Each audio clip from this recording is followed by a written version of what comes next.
Something wrong. যুক্তরাজ্যের সতর্কবার্তা, সীমান্তে ভারতীয় বিএসএফদের অতিরিক্ত মোতায়েন, ইভেন আমাদেরও সীমান্তে আজকে বিজিবির অতিরিক্ত সংখ্যক সেনা মোতায়েন। আর আজকের দিনে বাংলাদেশের ইতিহাসে একটা ভিন্ন ঘটনা ঘটেছে। ডক্টর মোহাম্মদ ইউনূসের আহ্বানে সাড়া দিয়ে প্রায় প্রতিটি রাজনৈতিক দলই তারা একটা বিশেষ বৈঠক করেছে। সেনাপ্রধান বলছে যে সামনে একটা ক্রান্তিকাল আসছে। ডক্টর ইউনূস বলছে এই মুহূর্তে জাতির মধ্যে ঐক্যটা খুবই জরুরি। আর সকল আলোচনার মূল বিন্দুতে আপনি দেখেন ভারতের নাম বারবার উঠে আসছে। ভারতের আমজনতার কাছ থেকে বাংলাদেশ খুব বেশি যে রিস্কি সিচুয়েশন ফিল করবে বিষয়টা তা না। এখানে যে আমাদের যেই পার্বত্য অঞ্চলগুলো আছে সেখানে হয়তো এমন কোনো কর্মকাণ্ড, এমন কোনো গোয়েন্দা তথ্য বা এমন কোনো অ্যাক্টিভিটিস আমাদের আইনশৃঙ্খলা বাহিনীর নজরে পড়েছে বা আন্তর্জাতিকভাবেও একটা দেশ অন্য দেশকে তথ্য দিয়ে সহায়তা করে, সেরকম হয়তো কোনো তথ্য এসেছে। দর্শক, এই মুহূর্তে দেশে বড় ধরনের একটা সন্ত্রাসী হামলার আশঙ্কা গতকালকে আমরা বলেছি, আবার এটা নিয়ে আমাদের বাংলাদেশ থেকেও বার্তা এসেছে। তবে আজকে আমাদের আইনশৃঙ্খলা বাহিনী কর্তৃক যে তথ্য আসছে সেখানে দেখেন ঘুরে ফিরে এই চিন্ময় কৃষ্ণা বাংলাদেশের এই মুহূর্তে হালগোড়া। আমার কাছে মনে হয় যে এই একটা ক্যারেক্টার থেকে নানান ধরনের ঘটনা কিন্তু ঘটার আশঙ্কা করছে। ইস্কন নেতা চিন্ময় কৃষ্ণা দাসের গ্রেপ্তারকে কেন্দ্র করে দেশের চলমান পরিস্থিতি আরও অবনতি ঘটাতে সন্ত্রাসী হামলার আশঙ্কা করছে আইনশৃঙ্খলা বাহিনী।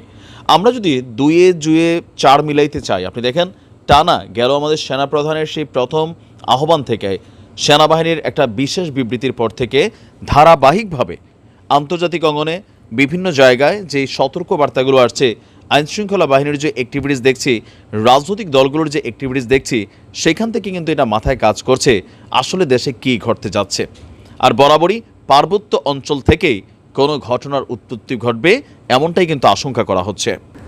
আমাদের বাংলাদেশের নিজস্ব গোয়েন্দা সূত্রগুলো বলছে বড় ধরনের সন্ত্রাসী হামলার বিষয় মাথায় রেখে ঢাকাসহ সারা দেশে পুলিশের পাশাপাশি র্যাব এবং আমাদের গোয়েন্দা সংস্থার যারা সদস্যরা আছেন তারা নজরদারি বাড়িয়েছে। এদিকে সীমান্তে যে কোনো ধরনের অনাকাঙ্ক্ষিত পরিস্থিতি কিংবা অপতৎপরতা রোধে সম্পূর্ণ প্রস্তুত থাকার কথা জানিয়েছে আমাদের বিজিবি। এই পরিস্থিতিতে যুক্তরাজ্যের যেই সতর্কতা সেটাকেও সরকার গুরুত্বতার সহিত দেখছে। এর পাশাপাশি বাংলাদেশের 3 পার্বত্য জেলা চট্টগ্রাম, বান্দরবান, খাগড়াছড়ি সেখানেও বিশেষ সতর্কতা, গোয়েন্দা নজর আরও আইনশৃঙ্খলার উন্নতিতেও কাজ করছে আমাদের সরকার। অন্যদিকে আইনশৃঙ্খলা রক্ষাকারী বাহিনীর সূত্রগুলো বলছে পরিস্থিতির অবনতি ঘটাতে সন্ত্রাসী হামলা চালিয়ে হত্যার মতন ঘটনাও ঘটাতে পারে। এছাড়া চোরা গোপ্তা হামলারও আশঙ্কা রয়েছে। ইভেন হামলায় ব্যবহৃত হতে পারে আমাদের জুলাই আগস্ট অভ্যুত্থানের সময় বা এর পরবর্তী বিভিন্ন থানাতে যেই ঘটনাগুলো ঘটেছিল, হামলা হয়েছিল, লুটপাট হয়েছিল, সেই লুটপাট হওয়া অস্ত্রসহ সন্ত্রাসীদের কাছে থাকা অবৈধ অস্ত্র, সেই সঙ্গে বড় ধরনের বোমা হামলারও আশঙ্কা রয়েছে। এই অবস্থায় সার্বিক পরিস্থিতি নিয়ন্ত্রণের পাশাপাশি আইনশৃঙ্খলা পরিস্থিতি স্বাভাবিক রাখতে দেশে বিদেশে বিশেষ নিরাপত্তা ব্যবস্থা যেটা আছে সেটাকে জোরদার করছে সরকার। এক খুদে বার্তা আমাদের বিজিবি বলছে সীমান্ত নিয়েও সরকার খুবই কনসার্ন আছে। আপনার অলরেডি আজকে সীমান্তে বেশ কিছু ঘটনা আমাদের দেশ থেকেও ঘটানোর চেষ্টা করা হয়েছে। ফেনীতে বিলোনিয়া সীমান্তে আমাদের বাংলাদেশের অনেক যুবক তারা সেখানে একত্রিত হয়েছিল ভারতের স্টাইলে, তারাও সেখানে প্রতিবাদ সমাবেশ করেছে। আর আমাদের পুলিশ এবং বিডিআর সেখানে উপস্থিত ছিল। পুলিশ সদর দপ্তর থেকেও একটা বক্তব্য আসছে, বলা হচ্ছে চলমান পরিস্থিতি নিয়ন্ত্রণের পাশাপাশি অপরাধীদের নিয়ন্ত্রণে মাঠ পর্যায়ে যারা পুলিশের চৌকস অফিসার আছেন তাদেরকেও বিশেষ নির্দেশনা দেওয়া হয়েছে।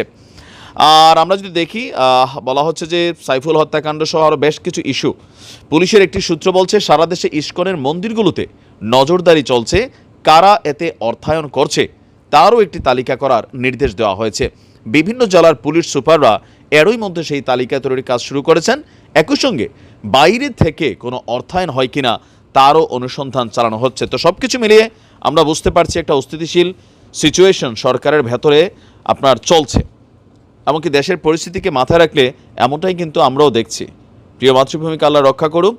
সচেতন থাকবেন, সজাগ থাকবেন। আসসালামু আলাইকুম।